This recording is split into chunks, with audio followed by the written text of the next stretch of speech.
Thank you. We will let you talk today, but it's important and good TPPF custom that we first bless the food. So, thanks. Those are the headmaster eyes. I'm glad you saw them.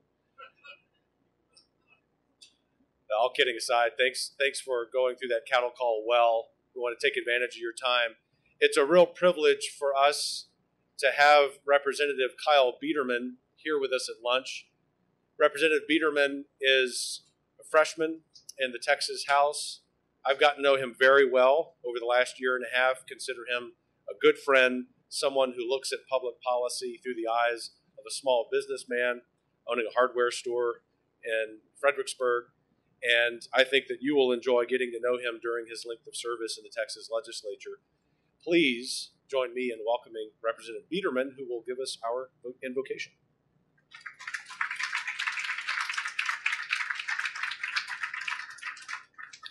Not what I get to do too often, but it is an honor to be able to pray, especially for a day like today when we are here to learn. We're here to look to the future, and all those things are already laid out by our God and our Savior. So let's pray and thank you for the food. Heavenly Father, what a joy it is to be here with you, and we just love you, and we just praise you in all things, knowing that you're the maker and creator of all things. Even in this education system, we just know that you are the one that will give us wisdom. You're the one, if we look to you, will give us the answers and the solutions. And if we just look to you, all things will be made clear. And we just thank you for this food. Thank you for this gathering. And Lord, just continue to be blessed. And we just ask that you would bless us now in all that we do. And we ask this in the name of Jesus.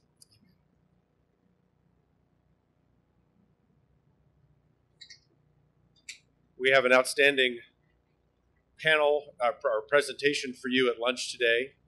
And to kick off this presentation, we will hear for a few moments from a great friend of TPPF, great friend of mine, someone many of you know, one of the most important policy figures in Texas today, although she would not take credit for that. Also, and she would say most importantly, wife and mother of 4 boys, 6th generation Texan, all around good gal, Stacy Hawk.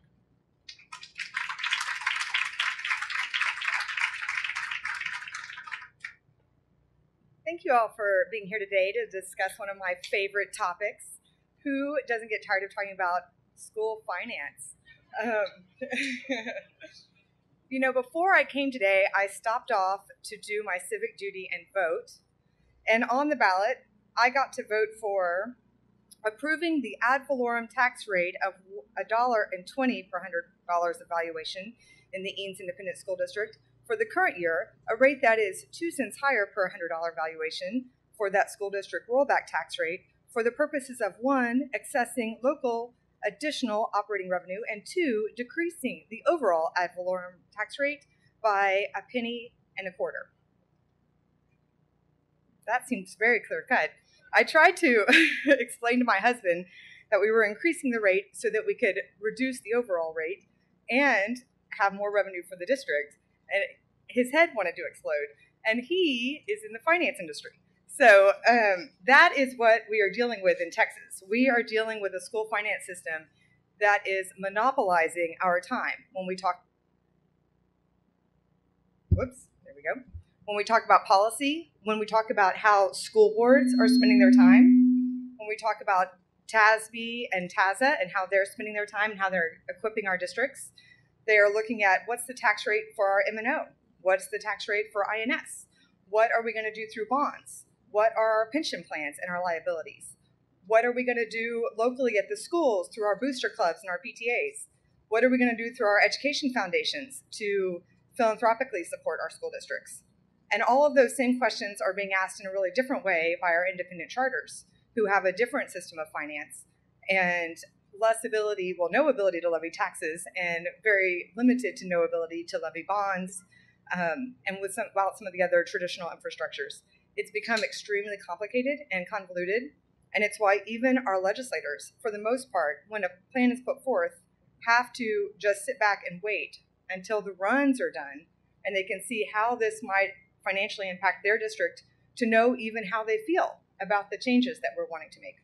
So while I would love to spend all the time talking about what education could look like in the future, I want to take just 2 minutes to give you a real high level of how we finance our public education system in Texas.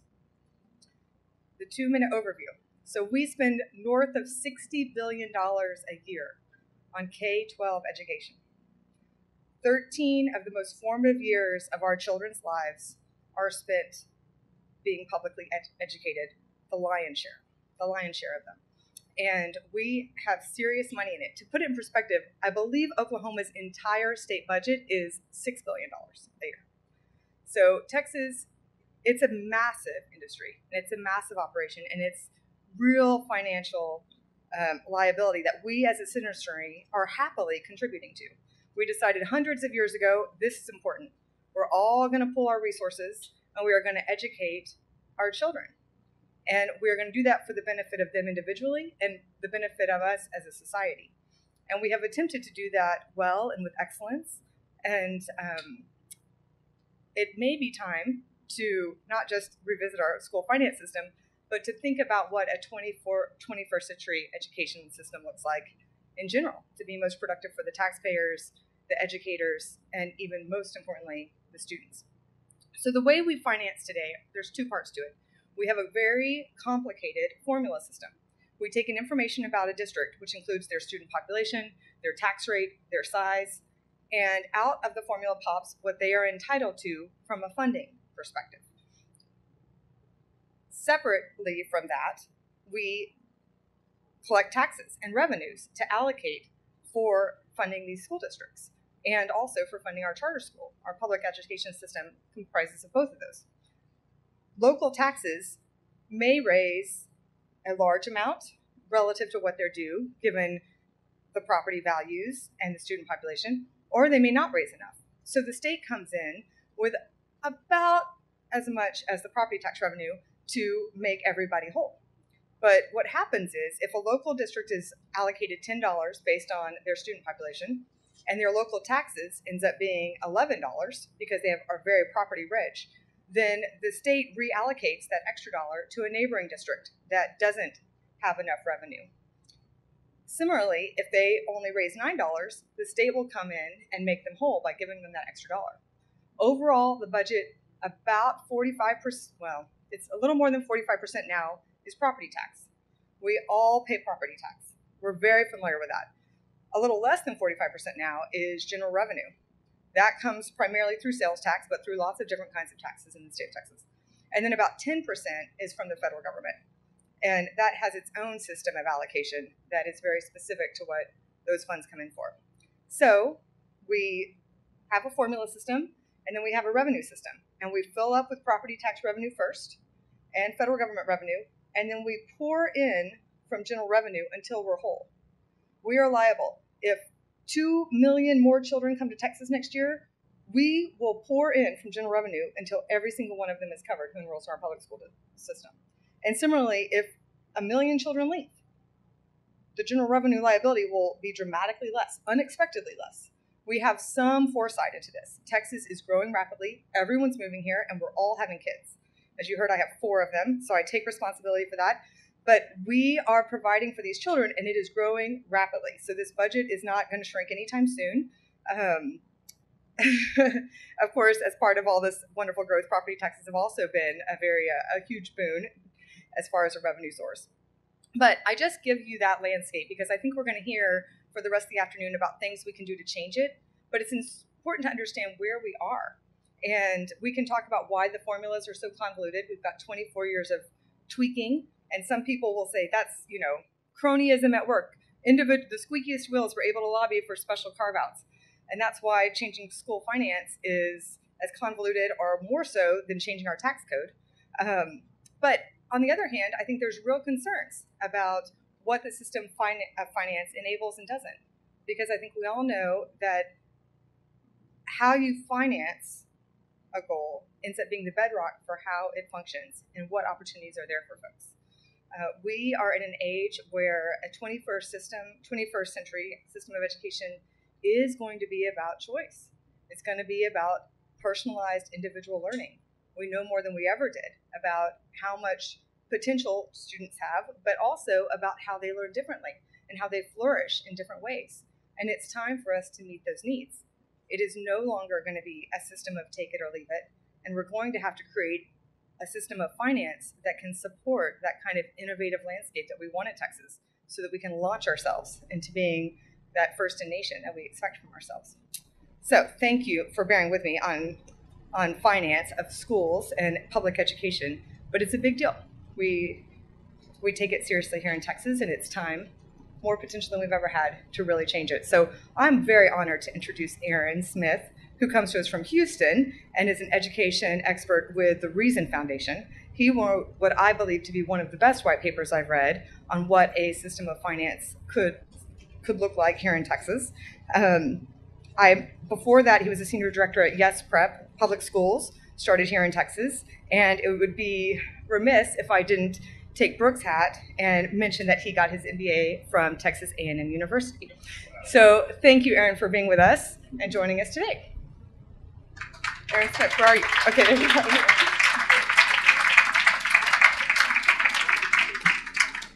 So thank you, Stacy. And much like Stacy, school finance is actually one of my favorite topics. And just for the record, my favorite topic is probably college football. But as an Aggie, and it being the month of November now, and we're going through our annual implosion, I'm really happy to be here talking about school finance and not football. Although it could be worse. I mean, we could have lost to Maryland, so there's that positive, I guess. And I'm not actually sure whether they still play football in Lubbock or not. But okay, I think Dr. Yin is out here somewhere. He's a Red Raider. So I'm going to start off with a question of, so why does school finance matter? So we know obviously that. Okay, great. Thank you. So we know we spend over $60 billion a year on K through 12 education. All right, thank you. All right, perfect. So we know we spend over $60 billion a year on K through 12 education. And as taxpayers, we want to make sure that we're using dollars productively. We want to make sure that we're using dollars efficiently. But as Stacy mentioned, school finance is really the bedrock of our strategy. It doesn't just reflect our strategy, it essentially is our strategy.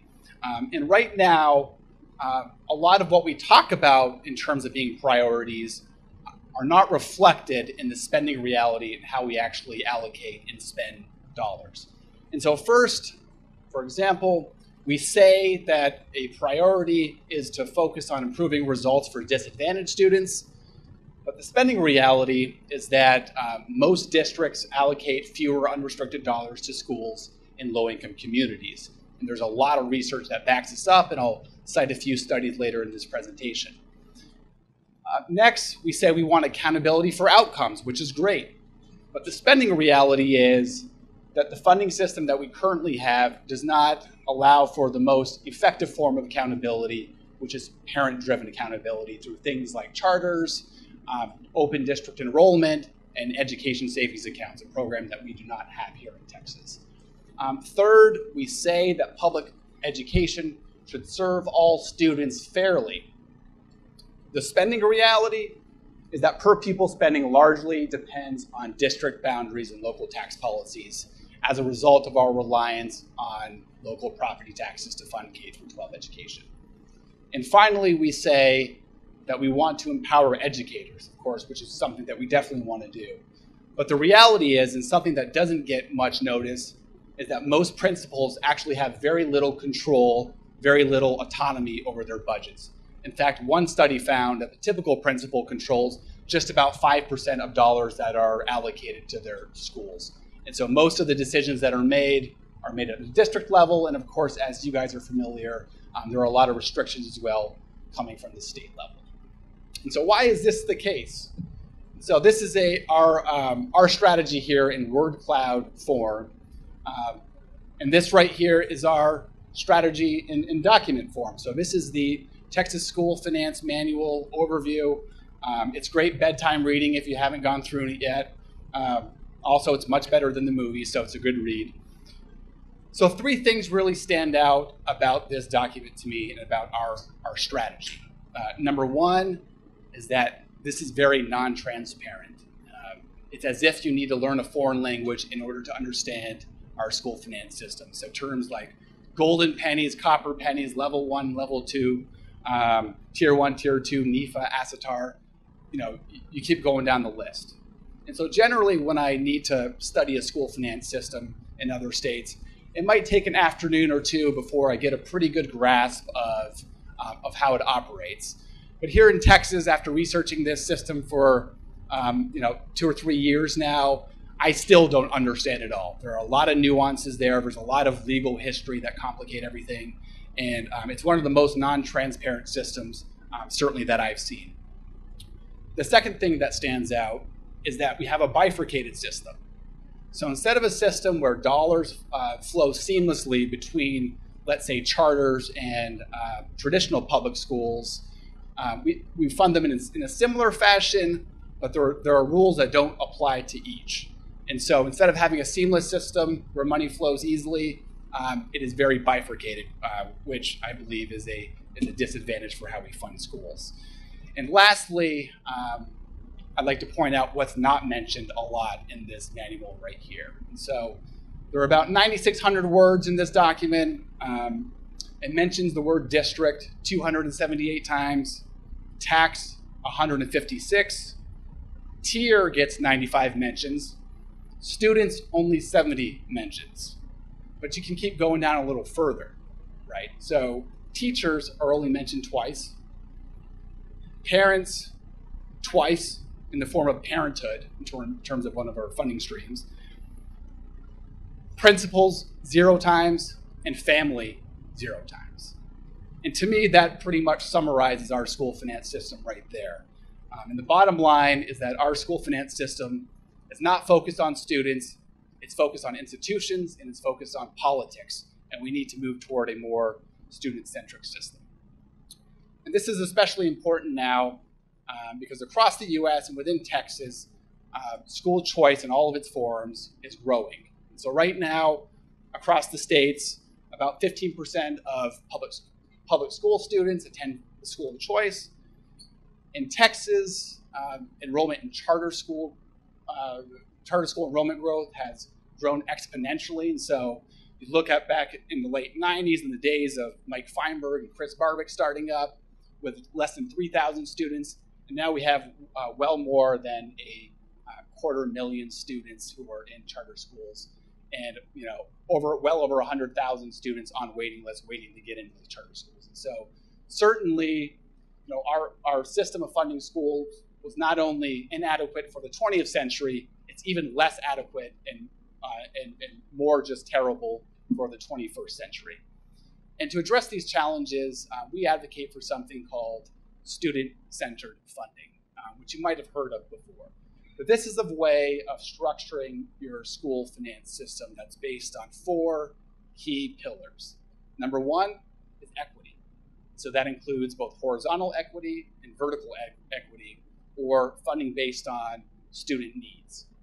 The second is portability, so simply the concept that money should follow the child, regardless of which education option they choose. Third, transparency. You should be able to understand the system. It should be very clear, ultimately, what our strategy is for funding systems and for trying to get the best outcomes possible. And I say literally every person in this room who's coming to a school finance conference on a Tuesday in November should be able to be an expert within less than an hour on our system. But that's clearly not the case. There's probably like 4 or 5 experts, and I know I saw Ray Freeman in here somewhere. He's one of them. There's Michael Barba. So you can literally name who the experts are, and it shouldn't be that way. And the last pillar is autonomy. So as I mentioned before, principals and school leaders have very little control over dollars, and we need to change that. People closest to students should be making decisions about how dollars are actually spent. And so this is what it looks like in graphic form. So very simply, the concept is you have a base allotment, and these numbers are all just made up, so don't read too much into these numbers or the weights.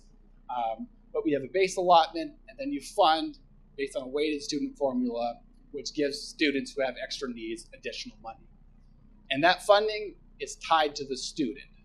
And no matter what education they might choose, they get that, the school or the service provider get that same level of funding. And so whether they choose to go to a school within their home district, it could be their neighborhood school, whether they go to a charter school, or if they use inter-district enrollment, so they enroll in a school in a different district, or if Texas were to ever enact a ESA program, which I hope we do, then they could also enroll in a participating private school. So quite simply, this is the crux of student-centered funding right here.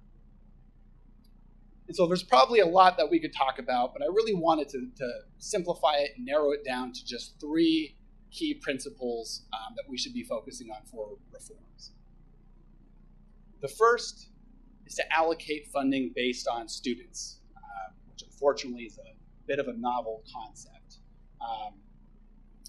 So the good news here is that our foundation school program already has a really good foundation for doing this. So Texas uses a form of a weighted student formula that distributes funding based on student needs, such as low income, special education, and gifted and talented. And so this is a very good thing, and we should be utilizing this weighted student formula more than we are right now. And so the bad news is that we have all of these other allotments and funding streams that really have little to do with students and that tend to tie the hands of districts and educators in terms of how they're actually used. Creates a lot of red tape. So for example, we have minimum aid provisions that are out, where funds are allocated outside of the equalization formulas, like the staff allotment. We have categorical aid streams, like the new instructional facility allotment, where of course there's restrictions around how you actually receive those funds and how you can use those funds. There are hold harmless provisions, which we're all too very well familiar with. ASATAR recently expired, although we're still kind of sort of transitioning out of that program. And then there's other problems as well, like the cost of education index, which is based on data from the late 80s and was implemented in 1991. And still, even though those numbers today are pretty arbitrary, nearly $3 billion every year is allocated through via the cost of education index. And so there's obviously a lot of cleanup work to do here. And so what we really want to do is take a lot of this money right here, eliminate these funding streams, and try to push as much as possible into this weighted student formula to fund students.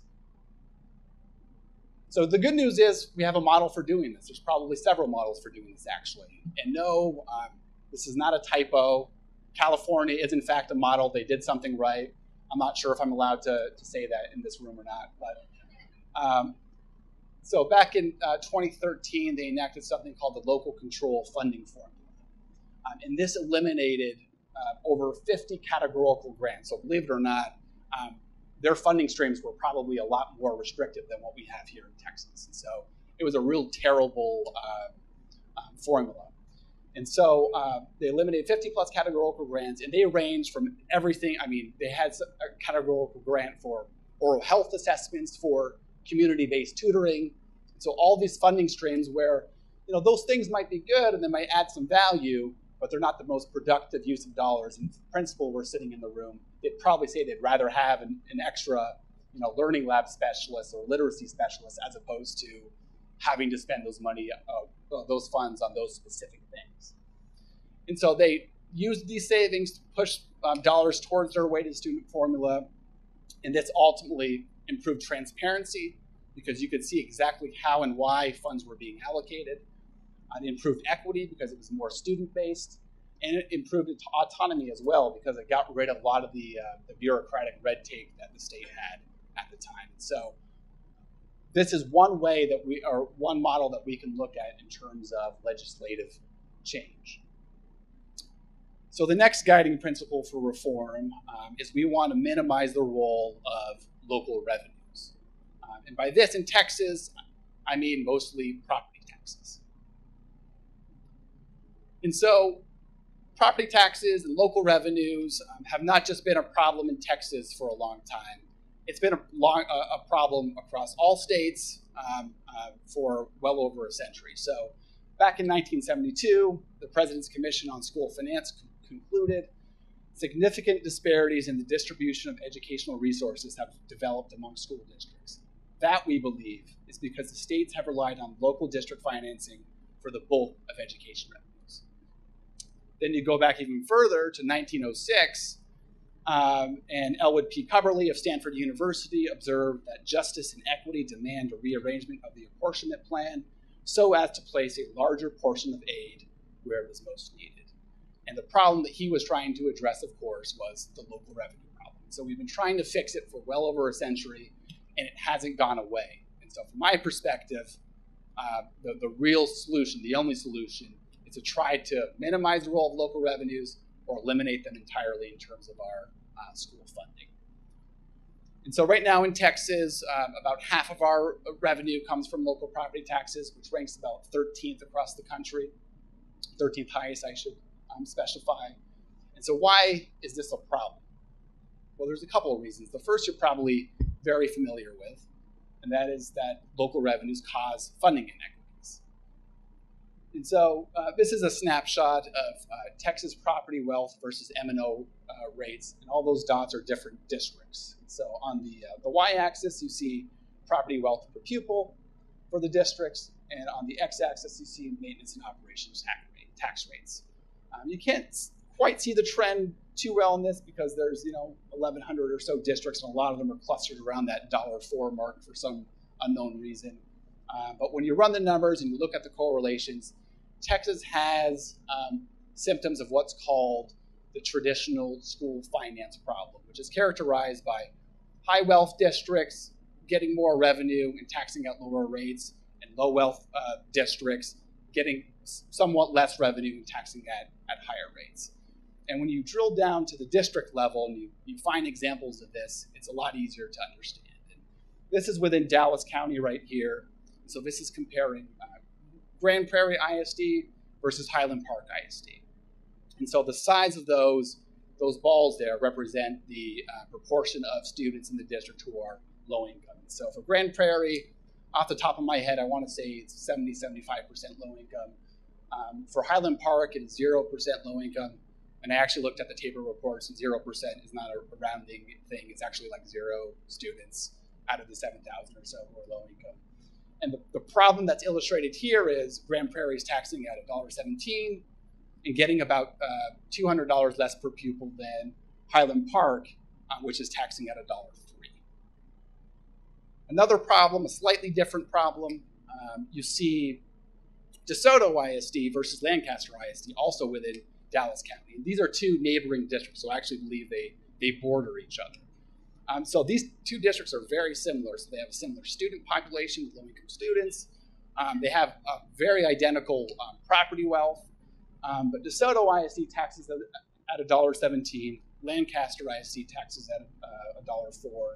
And there's almost a $700 per pupil disparity between the two. And so when you look at a classroom level, math's not my strong suit, but that probably translates to about $14,000 per classroom, which adds up to big dollars. And now you might look at this and say, well, that's local control. In Lancaster and DeSoto, they decided to have those tax rates. But from my perspective, that's a very district-centered way of looking at things and not a student-centered way of looking at things, because those students in Lancaster and Lancaster ISD in general, they have to compete for teachers, for quality teachers with other districts like DeSoto. And again, in my opinion, the definition of local control has evolved from control over property tax rates and raising revenue at the local revenue to finding the best way to empower parents with choice. And so that's one thing to point out there. And so two, this one's a little more complex, but aside from the equity issue with local property taxes, is that local revenues in education are not compatible with choice mechanisms, such as interdistrict enrollment, charters, and education savings accounts. And so I won't get too much into the nuances. I could probably give an entire presentation on this. But this quote here from a district official in California sums it up very nicely. And he says, "There are folks unhappy that they can't go to school here, and I feel sorry for them. But on the other hand, their taxes aren't supporting education in this community." And so that's something you hear not just in California, not just in Texas, but it's across the country. And that mindset right there is a barrier to school choice. It's a barrier for students to be able to cross district boundaries in order to go to a school of their choice. And so from the interdistrict enrollment problem, like that summarizes it exactly. And now when you run some numbers too, you also see that the combination of property wealth and local tax rates also means that money is not really following the child. Not all money is following the child. Of course, you can look at like the basic allotment and the adjusted allotment, and that, those adjustments will follow the child. But when you get into more of the nuances of the formula, if Highland Park, for example, were to lose a student or gain a student, their marginal revenue would increase or decrease by roughly $5,400.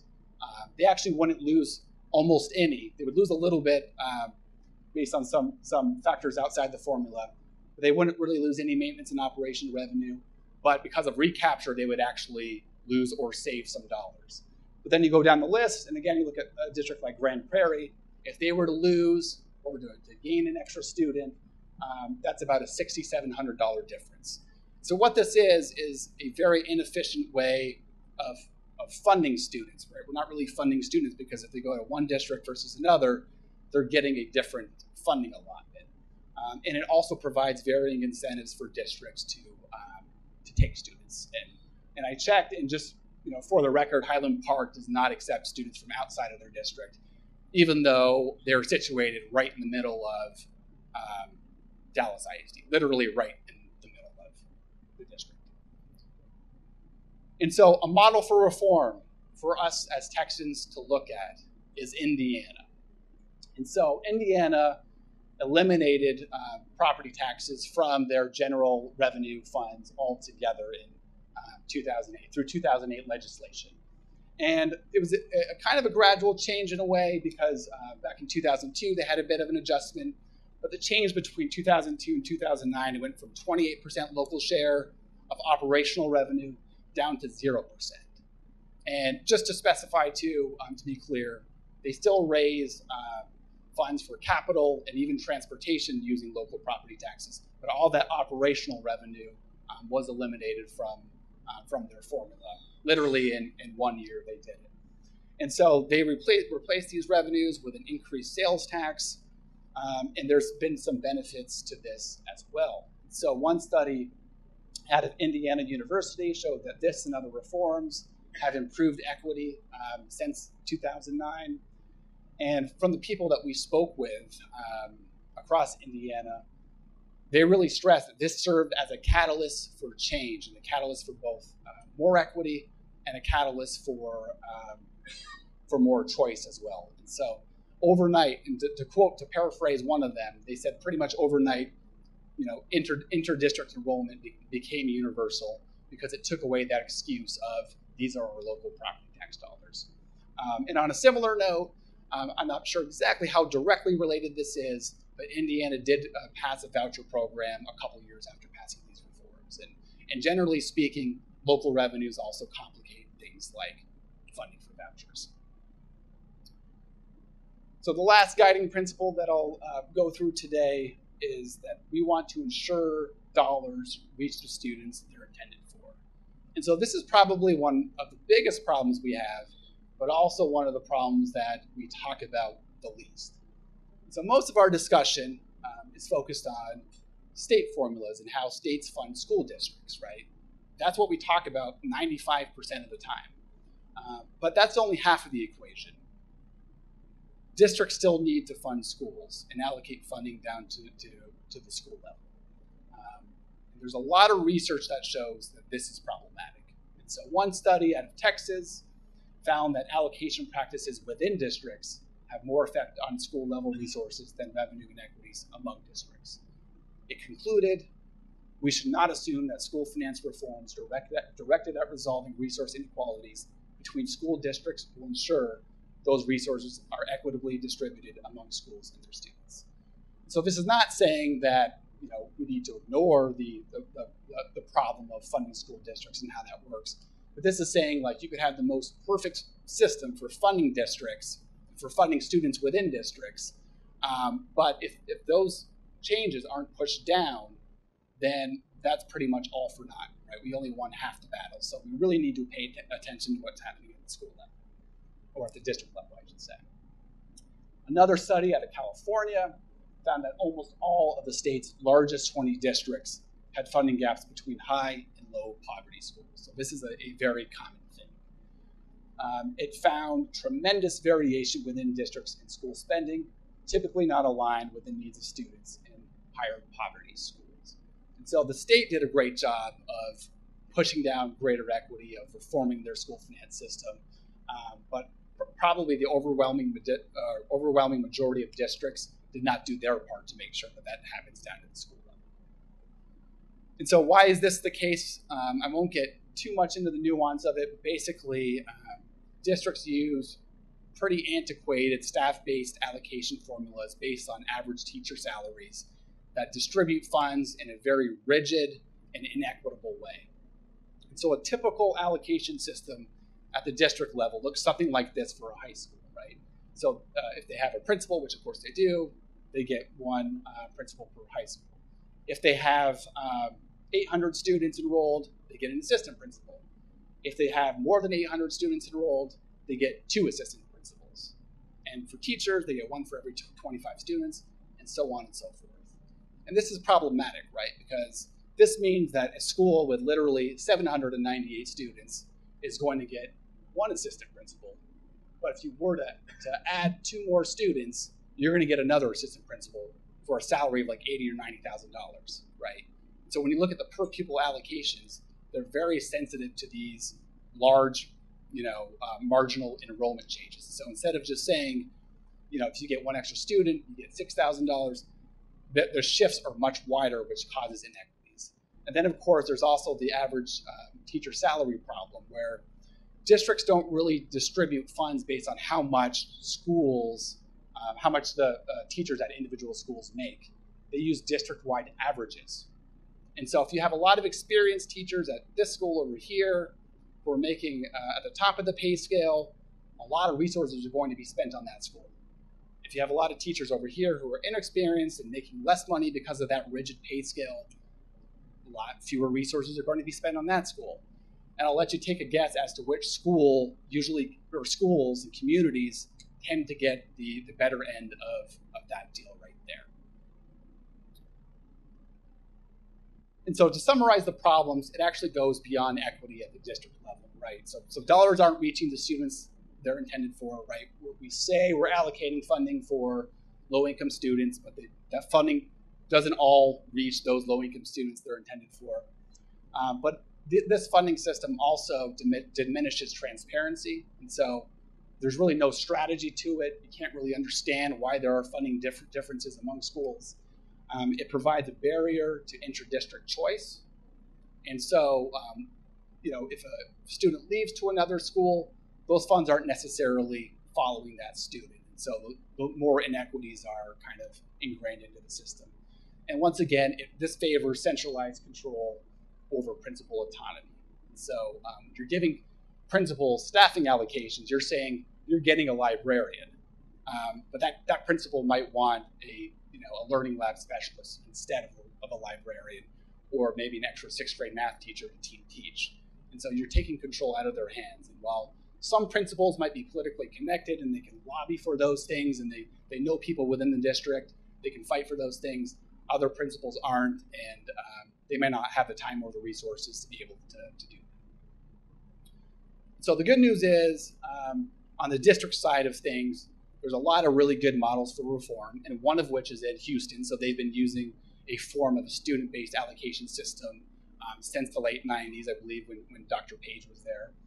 And now about 30 districts from across the country use some form of weighted student funding. And one model that I would encourage not only the folks in this room, but also district leaders across Texas to look at would be Denver Public Schools. And so they have something that's called a portfolio school district that they're implementing, which is a combination of both independently run charter schools and also district-controlled schools as well.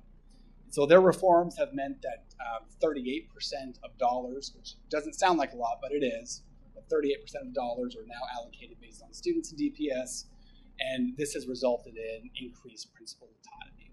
So they've moved from holding principals accountable for inputs like staffing ratios or complying with certain rules about how dollars are spent to accountability for actual outcomes. So this has really empowered a lot of those principals.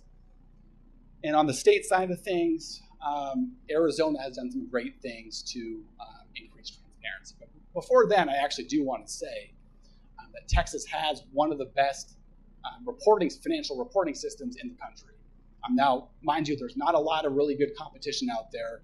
Most school finance reporting systems are actually terrible. But both, I think, in relative and in absolute terms, our school reporting system is actually pretty good. You can actually tell how much schools are allocated per pupil at the school level. In most states, you don't know that. You can only go down to the district level, and you have absolutely no idea how much are allocated to actual schools. And so, with that said, with that caveat, I think we can do a lot better. And so Arizona just passed a law this year, actually, and they're going to be showing school versus school funding comparisons within districts on their school report cards, and also included in their school report cards, they're going to show revenue generated by school students versus the revenue that they actually receive. So how much they should be receiving versus how much they actually did receive. And of course, there's some complexities with that, some nuances to work out, but they're showing that it is possible to move toward that type of reporting system. And so in conclusion, a school finance system that failed to meet the needs of the 20th century is even less suited for the 21st century. And choice and equity both require a funding system that puts student first. And I strongly recommend that we look towards these three changes in order to move towards a more student-centered funding model. So I'd like to thank the folks at Texas Public Policy Foundation for hosting today's event, and also to our co-sponsors at Texans for Education Opportunity and EdChoice for being such great partners for being here today. So thank you so much for your time, and enjoy the rest of the program.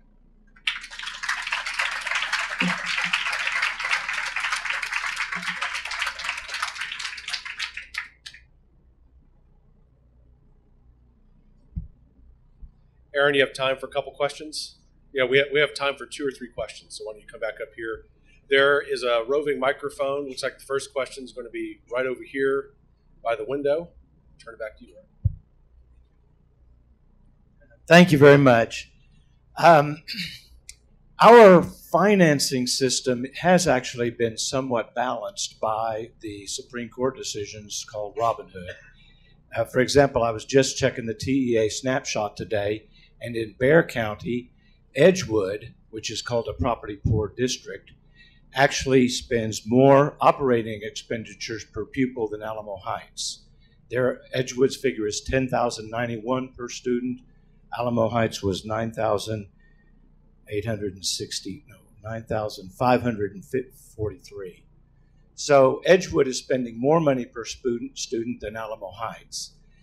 But regardless of that, finance includes raising the money and spending it, right? Wouldn't the easiest way to allocate the money statewide that would incorporate your 3 things would be a statewide universal education savings account, where the child then, however the formula is developed, gets his share. In Edgewood, it would be a higher share than in Alamo Heights, so that more socioeconomic students would do better under an ESA than students in Alamo Heights. But that's just the way we do it currently. Wouldn't the ESA be the simplest method to allocate it fairly and do what you're suggesting. So this actually ties in perfectly with an ESA, because this actually has a lot of the same functionality as an ESA in terms of portability and in terms of equity and giving each student the same allotment regardless of which education option they pursue. The only difference is that obviously you could enact these reforms and have a student-centered model, but you would still need to enact that ESA separately. So my point would actually be that these two are actually exactly intertwined. And so this would just make it easier to enact an ESA. So for example, getting rid of local property tax revenues to fund education. That means that more funds are coming from the state as opposed to local property taxes, and the state is ultimately going to fund those ESAs. And so what I'm saying, like when I showed that graphic here, probably a little too far back to go to, you could almost change the title of that and say education savings account, right? You just add in a homeschool or something on the bottom right. And so I think these two things are pretty much the same. They're compatible, but you would just need to enact that ESA legislation separately. And on that note too, I mean, now that you mentioned Robinhood, I think a lot of what we talk about are the problems with Robinhood, when in reality, Robinhood is really just covering for a deeper problem, which is local property taxes. So Robinhood, from my perspective, is the symptom and not the root problem that we should be addressing, which is local revenues.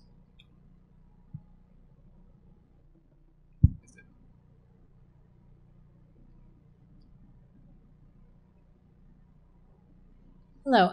How much of property taxes are part of recapture? What percentage of that goes back to the state? So off the top of my head, I don't know. What's that? So less than 5%, but that basically goes back into, doesn't necessarily go directly into the foundation school program, but it is used for other districts as well.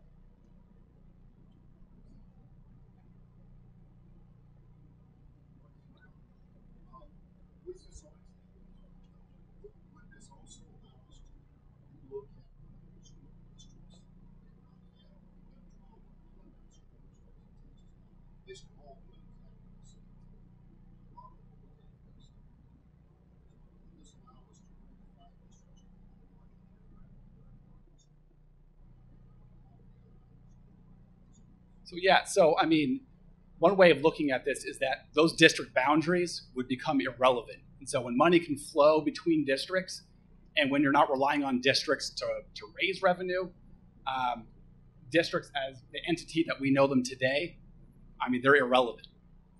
That doesn't mean they don't exist. That doesn't mean they don't still run schools. And that doesn't mean they're still not held accountable for getting results at schools. That just means they don't have special privileges and monopoly power over the students, and students can kind of flow more freely. So I think the nature of how we think about districts would fundamentally change.